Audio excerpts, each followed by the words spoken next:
that are affected with colorectal malignancy. Tama ba?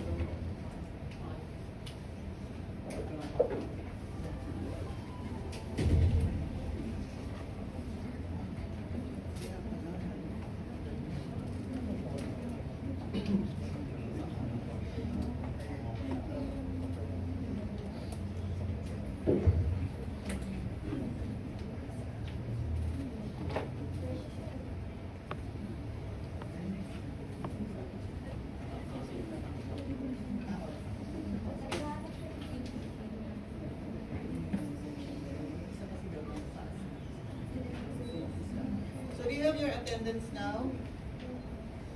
Okay. All right. What about the other section?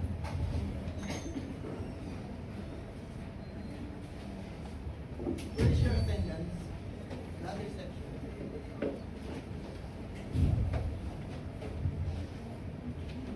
Okay.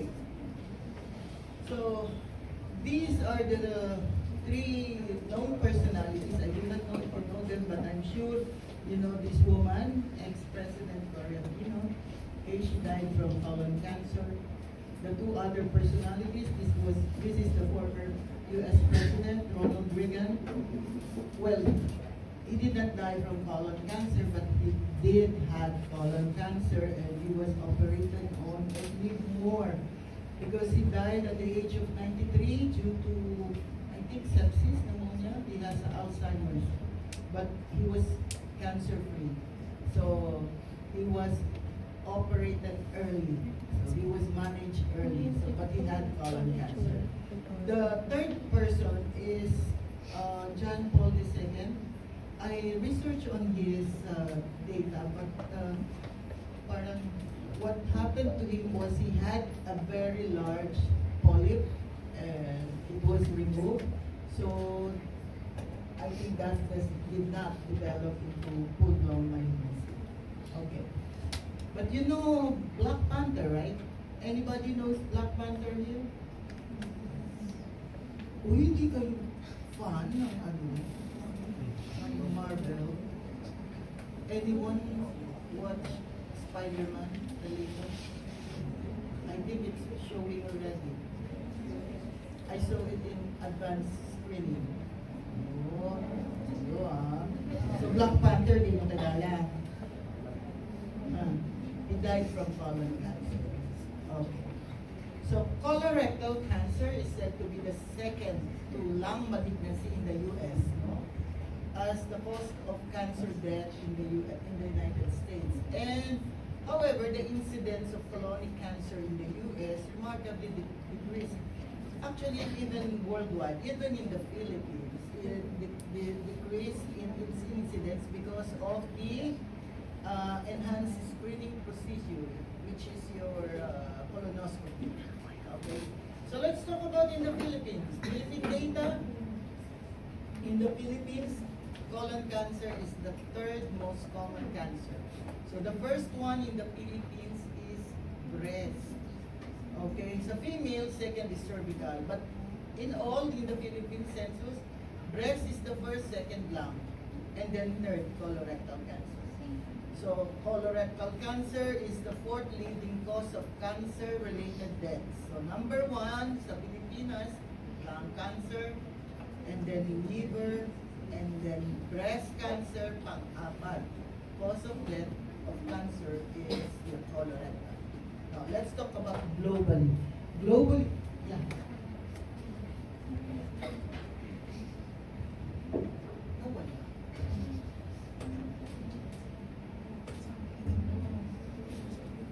Kailan nawala? Ngayon lang? Ay, parang naman. Di ba dapat may ilaw? May ilaw? Okay.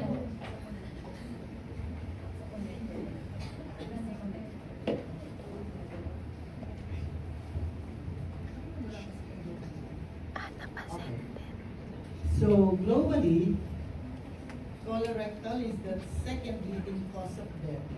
Global to full world. Okay? So lung cancer is the first cause of death, then colorectal, followed by your liver, or hepatocellular carcinoma. So cancer is the second leading cause of death worldwide. So cancer is the second leading cause of death worldwide. So yung first is cardiovascular, yung mga atake sa puso. Second is your cancer, not particularly colorectal, cancer in general. And then the third is stroke. Okay? Gets nyo? So, matindi pa rin ang cancer. So, let's talk about the polyps and its molecular pathogenesis. So, most of this colorectal cancer comes from the polyp, no? The adenomatous polyp. Polyps are grossly visible protrusion from the mucosal surface of your colonic wall. Okay, there are the types. We have hamartomatous polyp or the juvenile polyp, the hyperplastic polyp, and this one, the adenomatous polyp, which is the most notorious in transition to malignancy. Only the adenoma can lead into malignancy. But there's only about 1% or less. Okay? So adenomas are said to be premalignant, but minority of it is said to be can lead into cancer. So around 30% of middle-aged people can have this polyp, adenomas at that, but 50% among elderlies can have adenomatous polyp. Know that less than 1% of these polyps can ever become malignant. So mostly, of course, they are asymptomatic. So what is the steps in the transition of polyp to cancer? It is a multi-step process, and the process involves alteration of your proliferative pattern of the colonic mucosa. So there is mutation, activation of your oncogenes, and this is coupled by the loss of genes that normally suppresses your tumor production. Okay? So there are three important factors in assessing whether this polyp can become malignant or not. It depends on the gross appearance of the lesion, of its histology when you do biopsy, and of course its size. So this is an example of a sessile polyp becoming malignant. Okay. So adenomatous polyp may be pedunculated. So this is the pedunculated adenomatous polyp. This is the pedicle. Okay. When we remove this, we put a snare. Okay. We put the snare and then cut it in this portion. Okay. While your other type of adenoma is this one, which is sessile. It means that it is plant-based. You don't have a stalk. And usually between the two, mas notorious. This is more notorious to become malignant, the sessile polyp, especially in serrated types. Ito is serrated. Okay? There are three types of adenomas: your tubular, tubulovilus, and villus. Among the three, the most aggressive is the villus type. These adenomas becomes bigger in size in a short period of time. Mabilis lumaki, and most of them can lead into malignancy later on in 5 to 10 years time. While your tubular polyp is the most pogy because it will take lots and lots of years to become significantly big and become malignant. Okay? So, as to the size, as I said, if your polyp is less than 1.5 centimeters, then the chance of it becoming malignant is almost negligible. It's less than 2%, so about 1%. And intermediate, we need to say that the size of your polyp is 1.5 to 2.5. The chance of becoming a cancer is around 10%, 2 to 10%. And mostly the villus type have 10 to 20% chance of becoming malignant due to its big size, around 2.5 centimeters or more. Okay?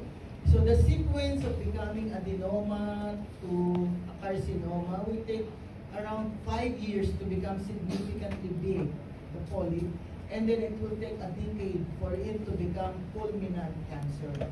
Okay? Your adenomatous polyp are thought to require around 5 years, as I said, to become significantly big. Okay? And it takes around a decade or around 5 to 10 years to become malignant. So this is the example of an adenocarcinoma of your sigmoid colon. So this is the circumferential mass with an ulcer. Okay? So this is an ulcerating mass of your sigmoid colon, rendering it, because of the circumferential size, circumferential affection, it renders the colonic lumen smaller. Kaya that's the reason why there is signs of obstruction in this patient. So what are the risk factors to develop colorectal cancer? Animal fat. Who loves samgyeopsal? Wala? Ang plastic. Walang kumakain samgyup dito? Ha? Wala? Promise? Napakahirap din yung section na to.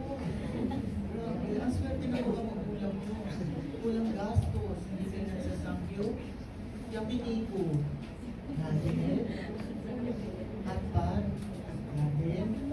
Ang swerte ng parents mo.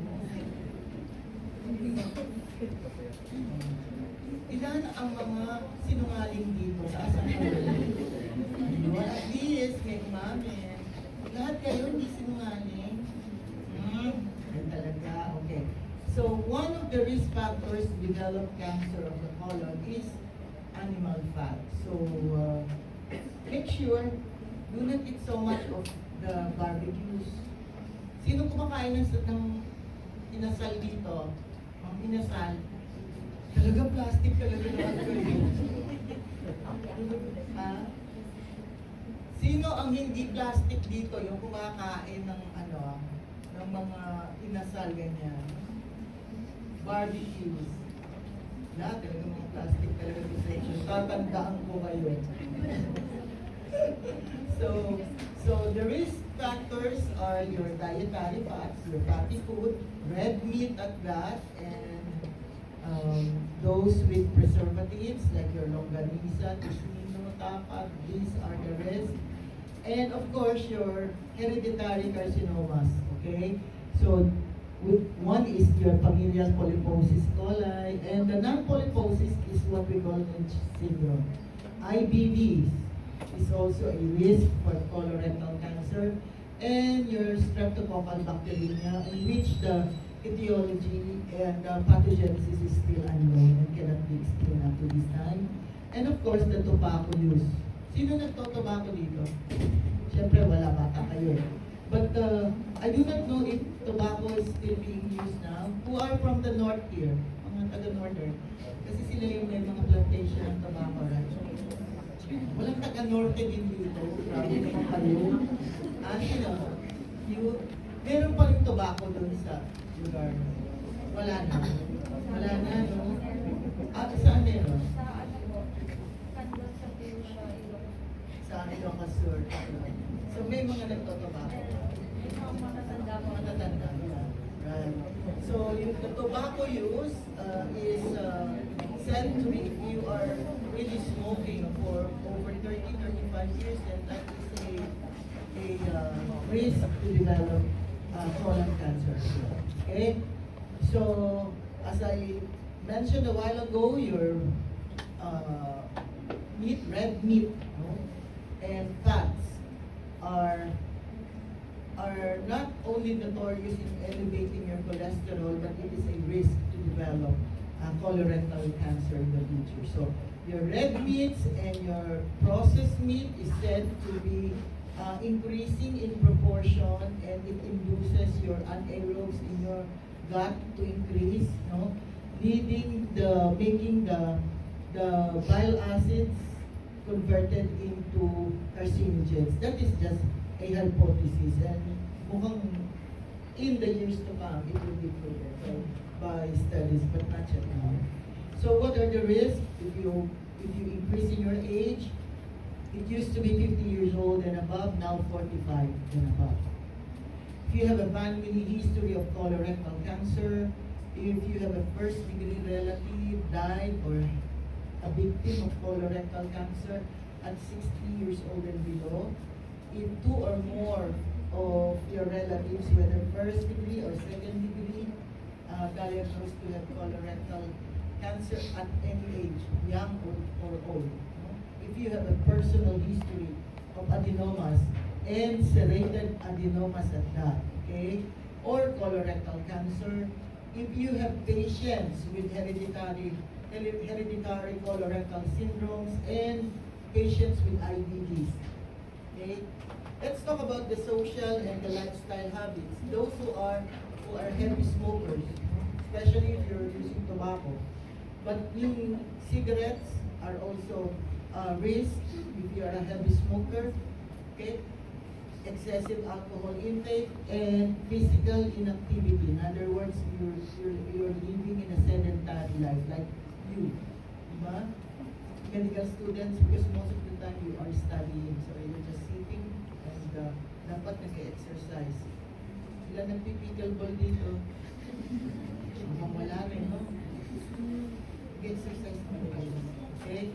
And of course, the dietary habits, those who are obese, eating less vegetables or less fiber, more of high fat and low calcium.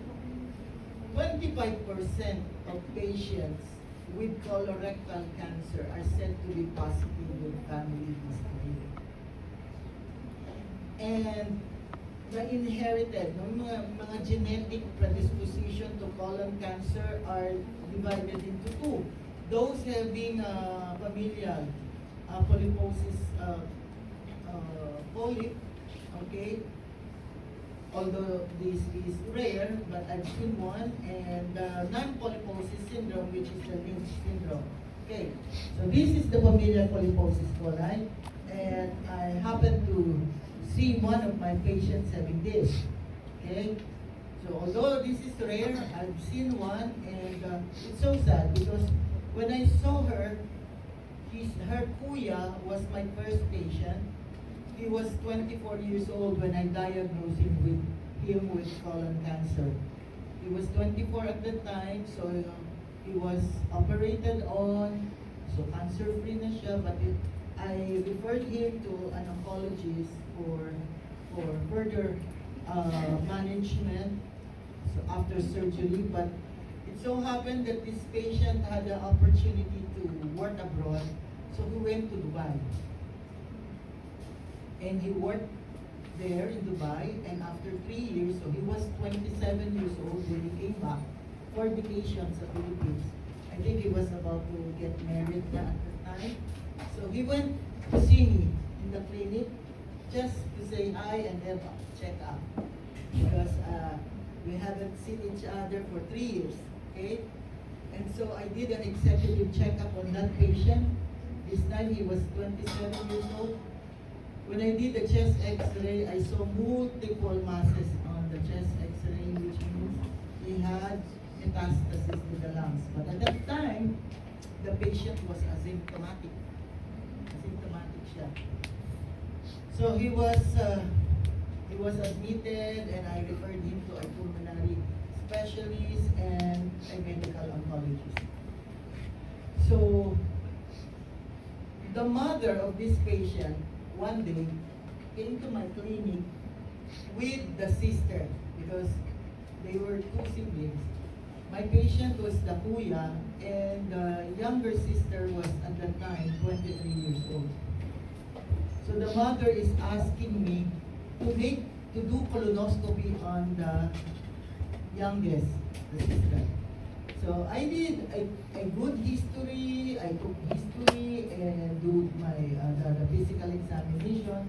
According to the sister, she has a regular bowel movement. So every day she moved. There's no history of anemia or weight loss, no abdominal pains, the diet is very good. She is non-smoker, non-alcoholic beverage drinker. She was a teacher. No, that was her profession. She was teaching. Okay, the body build is ordinary regular. Okay, hindi siya mataba. Tama lang. So I told the mother that let's do fecalysis and fecal occult blood testing and CAA baseline and find out if it is negative. Let's delay the colonoscopy because at that time in my mind I was thinking that the budget, the money should go to the hospitalization of the kuya. I think their budget needs to be really pointed towards the kuya. But the mother told me that, okay, Dr. Cham, we will do everything you ask, but do colonoscopy on my daughter. Then I said, okay, if you still would like colonoscopy, let's not do anymore the fecal occult blood and the CEA anyway. We will do colonoscopy anyway. Actually, I told the mom that it is the ideal because the brother is very young. He was only 24 when he was diagnosed. So if you remove 10 years from that, that is the index age. Meaning to say, if you have a family history of colon or colorectal cancer, you remove 10 years from that index age. In other words, the youngest victim of colorectal cancer in the family, you less 10 years. That will be the starting age for screening. So for example, in this patient, 24 years old, so by age 14, dapat na colonoscopy na. So I told the mother that my purpose in delaying it is because the girl is up and about. Should the screening, example, positive in fecal occult blood or the CEA, even if it is slightly elevated, for example, then let's go for colonoscopy. But for now, we can repeat it every 6 months while we are still looking after the kuya. But the mother insisted, and the mother said, Dr. Cham, I will do whatever you requested, but please do colonoscopy because she was afraid that her daughter was already 23 at that time. And she's afraid of the age 24. Mukhang na-trauma si mother. Kasi 24 years old, nang ma-diagnose yung kuya, okay, and it was already cancer. So she said, Dr. Cham, please do colonoscopy. Okay, and so, when I did the colonoscopy, I saw this. And even worse than this, because I saw the clumps of polyps, para siyang grapes, may mga grapes like na kumpul-kumpul. So everything that I saw na malalaki at yung mga kumpul-kumpul, I remove it. But of course, you cannot remove all because you see if it is this many, hundreds or thousands of polyps inside the entire colon. Okay, that is what I saw. And so I said, thank you Lord for giving wisdom to mothers. Kasi kung ako tatanungin, I will go for, perhaps, kung tinuloy yung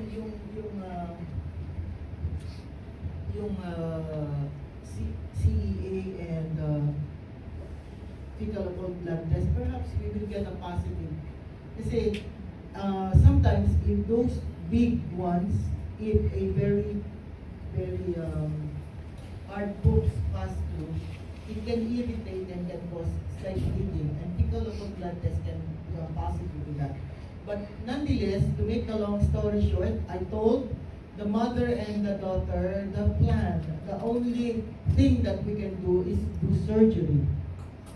Because even if I remove everything of it every week, baka merong maging cancer dun sa any of the polyp. So they agreed for a surgery. So total colectomy is the answer. So you could imagine what happened after the surgery because ma-alter na yung kanyang digestive pattern, right? What she has is only the small bowels. So at that time, during that time, what is available in the market are just adult diapers. Have you seen adult diapers for your mga lolos and lolas? It's like a plastic yung yung cover. Okay? But right now there are pull-ups cotton, no? Maski mga bata pero panty type na. Meron na maganda na ngayon. But that time, talagang adult diaper. So I told her to use that and she can still move on and teach. So she was able to teach, and we asked a nutritionist to guide her in her nutrition. Okay? So, yun ang naging mahirap na, but at least she is alive. Okay?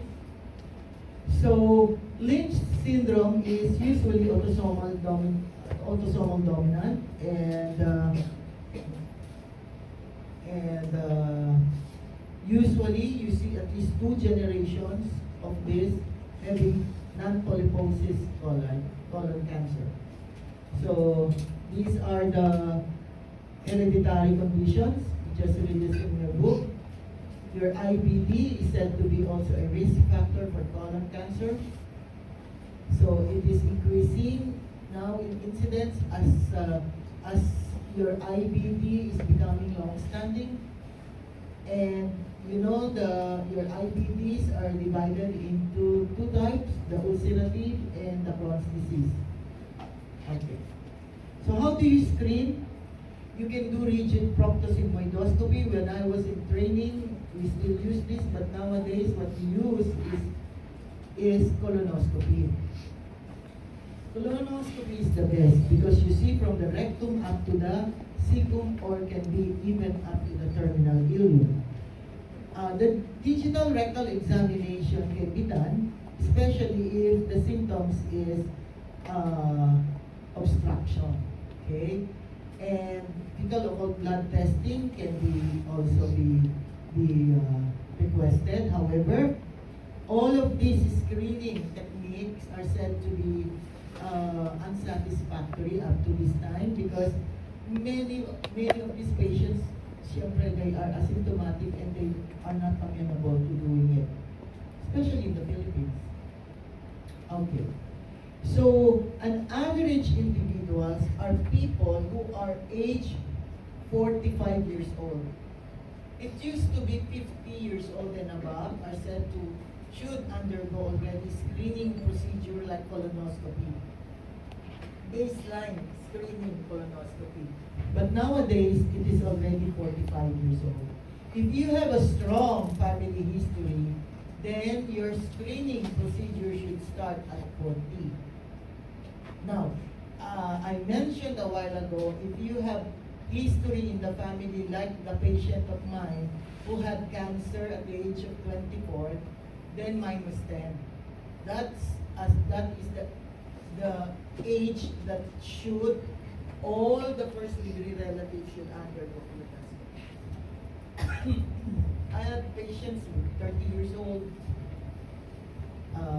less than 40 years old having colon cancer, colorectal cancer. So you remove 10 years from that, and then that will be the starting point of colonoscopy. So if you have a first degree relative with, example, tubular adenoma, then consider that also as an average risk. So in other words, at 45, okay, dapat meron ng screening. Okay? What about IBDs? If you have an IBD, ulcerative colitis or Crohn's disease, and it is already long-standing, meaning to say it's 8 years or more, okay, then colonoscopy should be done annually. Okay? Not only colonoscopy, but also biopsies of the lesion if it is still around, still there by colonoscopy. So it's not only polypectomy that you are aiming, but do biopsy every year. Okay? Let's go to the clinical feature. It depends on the location of the tumor.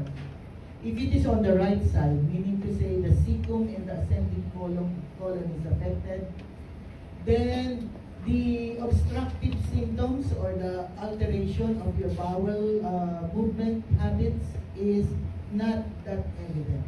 Okay? The lesions usually they ulcerate and they could have a chronic insidious blood loss. So patients would only complain of perhaps anemia or body weakness.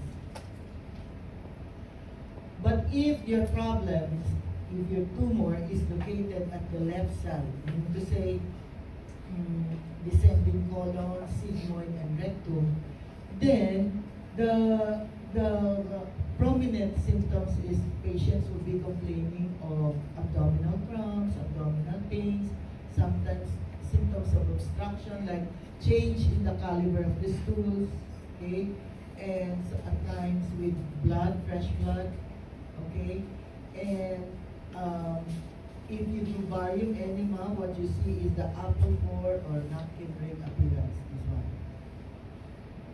Okay. So if the tumor is rectosigmoid, usually what you see is blood stain or the heavy hematochezia, patient is having abdominal cramps and tenesmus, and there is change in the caliber of your stools.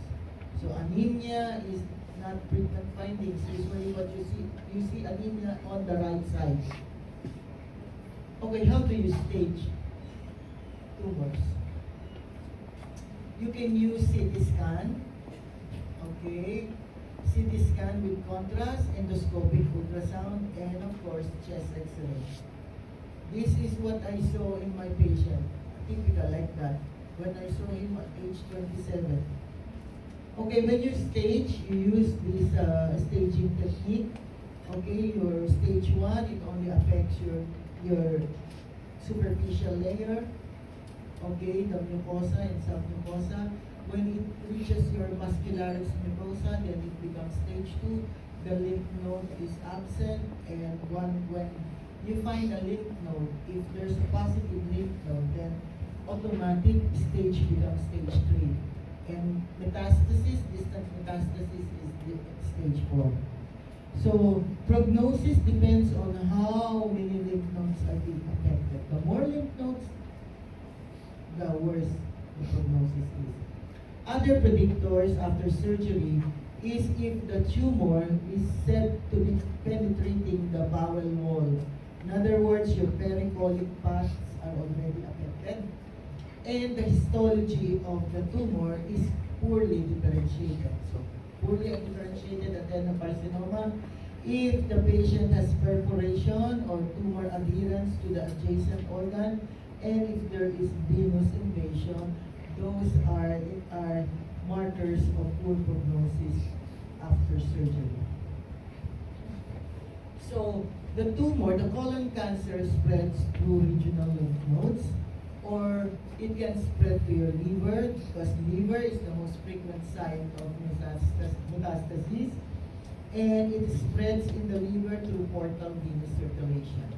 Okay? So your tumor in the rectum may metastasize also in the lungs and bypassing the liver.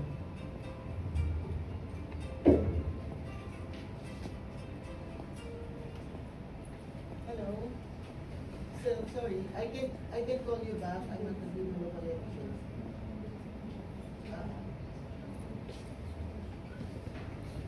I'm at the middle of the lecture. I'll call you back. Okay? All right. So radiation therapy can be advocated only if the tumor is rectal, because there are many blood vessels in the rectum, and sometimes they want to shrink the size a little. That's the reason why they combine the radiation therapy. But it cannot be used solely as the management, because it's still surgery. Total resection is still the management of choice. So these are the systemic chemotherapies that we use. Okay. Let's go to diverticulosis. You want a break? 2 minutes? Or let's continue na? Mag-break na kayo kanina nung nagpo-procedure ko. Let's continue na. Okay? So, gusto nyo break 2 minutes or tuloy-tuloy na tayo? Tuloy? Okay? Alright, thank you. Alright, diverticular diseases. Okay. So diverticulosis is common among elderlies, okay, for 60 years old and above. So in the US, around 60% of the population is elderly, more than 60 years old. 30% of these people become symptomatic with recurrent symptoms, okay? So 4% are being hospitalized because of complications, and less than 1% of them may require surgery. So diverticulosis is said to be not common among younger, less than 40 years old. Okay. And most commonly, it affects the left side of the colon. Although, data show that Asians are more prone to have diverticular problem on the right side, and Americans, Australians on the left side. Okay, Americans, in the USA, commonly they see it in the sigmoid area, so on the left side, sigmoid. Males and females have equal incidence, although it affects the males in a younger batch. Okay, the age right now, the mean age right now is shifting towards younger. Me myself, I've seen a lot already, a couple of patients less than 40 having diverticular problem. So there are two types: the true diverticulum, wherein it is a saccharide herniation of the entire bowel wall, and the false diverticulum. So this is the diverticulosis that we're talking about. Those saccharide herniations, those are diverticles. Okay. So the pathogenesis, there is a break in the integrity of your colonic wall, becoming pockets and outpouchings because of the weakness of its wall. Okay. It used to be that they're blaming this to low fiber diet, but now they realize that the pathogenesis is complex and multifactorial. Okay? And they saw that there are higher amplitude contractions in these affected patients, especially during constipation. Okay? And there are weaknesses. As you age, your bowel wall also age. So you could imagine, you could run now, you could play basketball at your age or your 20s, but if you are already on your 60s, 70s, and you still play basketball, mahirap na, no? So it means that the bowels also age. So if you are 60 years old, then your colon is also 60 years old. So the older you become, the weaker the colonic wall becomes. So if you keep on pushing, like straining, because usually elderly are constipated because they don't drink a lot anymore. Napansin niyo yun, mga lola, no? Lolo, no? Hindi sila masyadong umiinom na ng tubig. Hindi sila masyadong kumakain, di ba? So their colon, if they constipate, keep on straining, kasi matigas yung poops. So the weak bowel walls, the herniate. So there are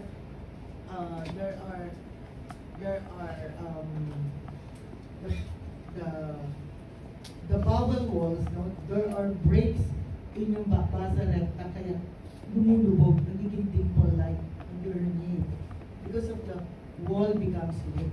And right now, they are looking into the possibility that gut microdysbiosis is another factor.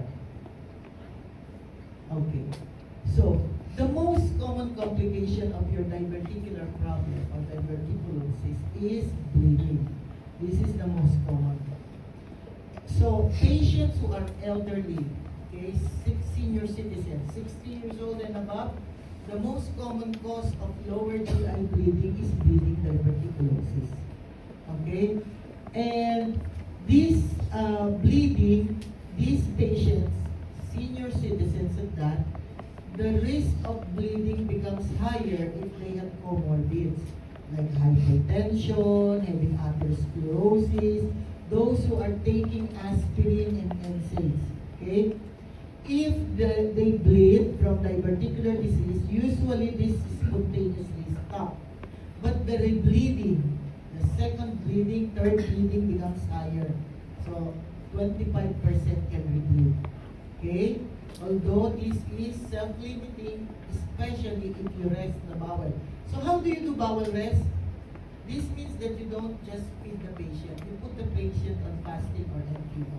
That's the reason why you should admit the patient if the patient is having bleeding diverticulosis. So this is the diverticulosis that we are talking about. And do you see this? This one? That is a blood clot.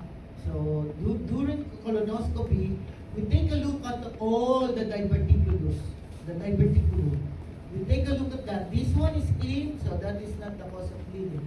But this one, although smaller than these ones, okay, mas malalaki yan, but this one has a blood clot. So which means that the bleeding came from here. Okay? So what I usually do, I flush that. Okay, I flush that portion. And if bleeding comes out, what we usually do, we can inject 1:10,000 dilution of epinephrine to constrict the blood vessel and do hemoclip. I clip this portion. So I put a clip that, okay, so the bleeding can stop. If you are quite sure that the bleeding is there, then you can already clip it. Sometimes it's difficult to flush it out, okay, because bleeding might spread like so. So in my experience, I usually clip if I see that there is a blood clot and the mucosa around is already inflamed, which means that chances are this blood clot is only acting as a tamponade. So at times, I do not flush it anymore. I only flush kung hanggang labas may mga dugo. So you flush it, you make it clean, so that you will appreciate if really that is the affected diverticle. Because you cannot just clip all the diverticles. Mahalang clip. Okay? So, that is how we do this. Okay. So, other diagnostic examination, if you have a bleeding diverticulosis, you may do barium enema. So, these are the diverticles. You see the outpouchings there. Those with the dye, those are the diverticles. The ideal is colonoscopy because colonoscopy, you can see it is a diagnostic and a therapeutic examination. Okay? So if you see the diverticle, like in this patient, ay nakita niyo bumabaha yung dugo. In this portion, if this is the case, then you can flush. So you can appreciate that the blood is coming out. So if you see that, you can do injection therapy and at the same time clip the bleeding diverticles. You can do CT angiogram because sometimes when you do colonoscopy, bumabaha ng dugo. You cannot see anymore the mucosa because the bowels is filled with blood. So how can you identify which one is bleeding? So what you can do is do a CT angiogram to locate the bleeding, or more so if the patient is actively bleeding, you can do RBC tagging. You will see all the sites. If there are many sites that are bleeding, then you can see that during RBC tagging. Do you understand? Naiintindihan niyo ba ako o natutulog na lahat kayo because I cannot see you all? Do you understand? Okay. Gising pa kayo. Alright. So when you do angiography, you may do angiogram procedure, and then when you reach or when you touch the site of bleeding, what the IR or the intervention radiologists do is they do oil embolization to stop that bleeding. Now, surgery comes into play if the patient is becoming unstable and you are already transfusing more than 6 units of blood in 24 to 48 hours. You have to correct this already by surgery. You may start the patient with vasopressin, but remember this, vasopressin, especially among elderly, have also feared side effects. Like if you constrict all that blood vessels, it may produce ischemia in the heart. So pwedeng mag-MI yung pasyente nyo. Alright? They can produce intestinal ischemia. And once you stop the vasopressin, if you discontinue it, bubuka uli yung blood vessels, mag-bleed uli yung pasyente. So better is either you do angiography with embolization, or if you can prepare the patient and the bleeding is not that so much anymore, then you can do endoscopic therapy. So you do colonoscopy, identify the bleeder, clip it or inject it. Okay? Now, what about diverticulitis? So, the most common complication, as I said, is bleeding. This time is inflammation. So we call that acute diverticulitis. So if there is inflammation in your diverticulum, we call that diverticulitis. There are two types, the complicated and the uncomplicated. When you say complicated, there are already complications such as abscess, perforation, which is the most severe complication of your diverticulitis because mortality is very high, stricturing and fistula. The uncomplicated can present with fever, loss of appetite, abdominal pains, patient cannot poop, and increase in your WBC. So around 25% of your patient can lead into perforation and having peritonitis. So, if you have diverticulitis, many of them can form abscess formation. It is very important to really start the patient with broad spectrum antibiotics. Okay? Place the patient on NPO or rest your bowel. Okay? Treat the infection. 10% can perforate, and stricture is found in 5%, and fistula formation can also be visible. Okay, so what is the diagnostic evaluation for diverticulitis? Remember, diverticulitis must be a contraindication in doing colonoscopy. Because in doing so, if your patient is having inflammation, pag meron kayong diverticulitis, the bowel wall is so soft, malambot yan. So during bowel prep pa lang, so you know that when you do colonoscopy, you must prepare the bowel. Diba? So during bowel prep, it can already perforate. So colonoscopy is a no-no at the time that you are having acute diverticulitis. So the diagnostic of choice, if you are suspecting diverticulitis, is not colonoscopy. It is CT scan. Okay? And what do you see on CT scan? You see the diverticulum. You see that the colonic wall is thickened around 4 millimeters or more. There is inflammation of your pericolic fat, and you may see abscess formation by CT scan. Okay? So, when do you do colonoscopy? You do colonoscopy after you treat the diverticulitis. When the patient is all well, so you may do colonoscopy after 6 weeks or 1.5 months. What is that for? You know already that there is diverticulosis. The colonoscopy is meant to see if there is malignancy. Because usually patients, as we said, having this problem are elderly. So you want to rule out malignancy. In doing so, do it after at least 6 weeks. So these are the differential diagnosis for your diverticulitis. And how do you manage? Again, these are the management. You do bowel resting. You give high fiber enriched diet. Ask the patient to stop smoking. Stop alcoholic beverage drinking. Give antibiotics at least 7 to 10 days. You may give low-grade anti-inflammatory. Your mesalazine can help. Your rifaximin. These are antibiotics that are fully absorbed. And right now, prebiotics and probiotics are said to be helpful. So, what is the role of your complicated diverticulitis undergoing surgical management?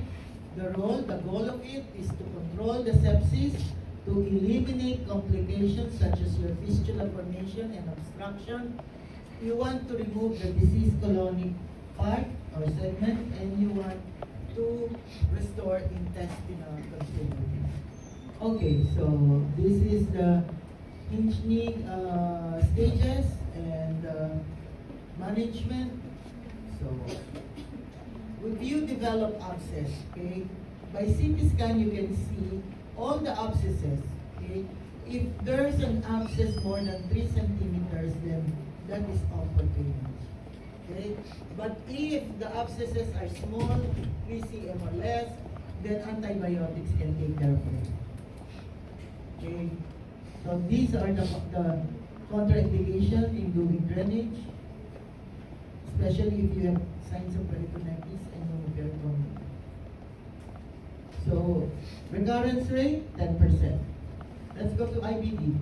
You want 1 minute break? Ayaw nyo ng break? Di ba? Swing malabas. Okay. Pagod na kayo? Ako pagod na. Hindi na bumaga pa ako. Okay. Sige. So,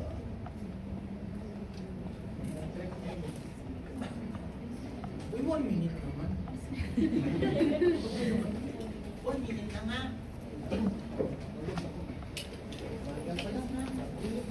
1 minute lang.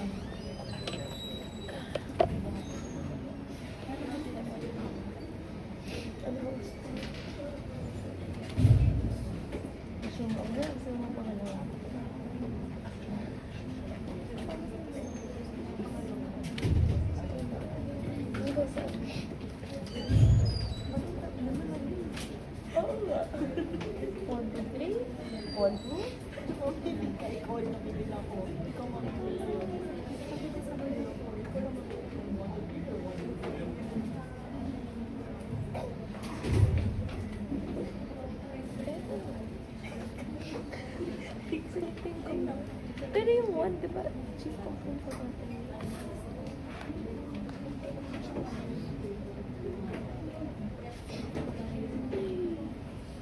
Sino mag-represent ko case? Kasi yung buong case ng patient. Yung naka-assign ba ito? Wala naman salient features, eh. Ang Ilan? siguro, Ilan? 1, 2, 3, 4, 5. lima. Tapos, pwede mo na ito. Babasahin mo naman ito. Bakit gusto mo dulo? Wala. Pinapili mo lang ako kung ang tulo.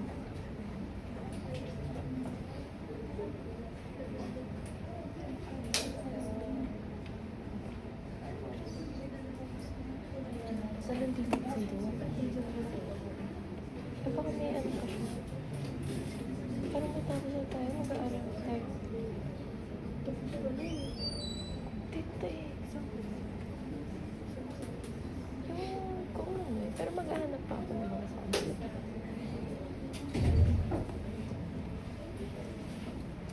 Ano ang gusto ko? Pero gusto ko pumasok.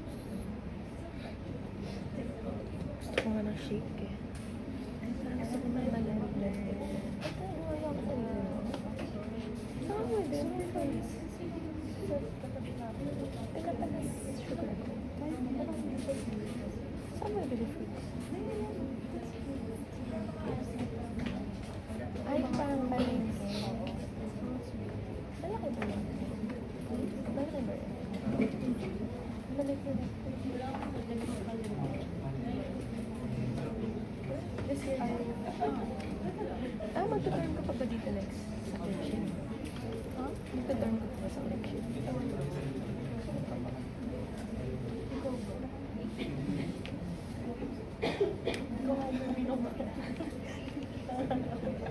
Pero kasi kung hindi lang naman, hindi pala dito sa area na to sa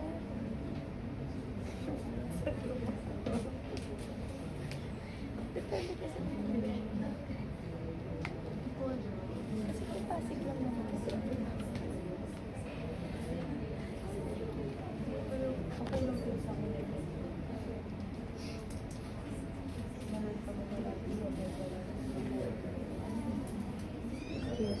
Papagod na din ako mag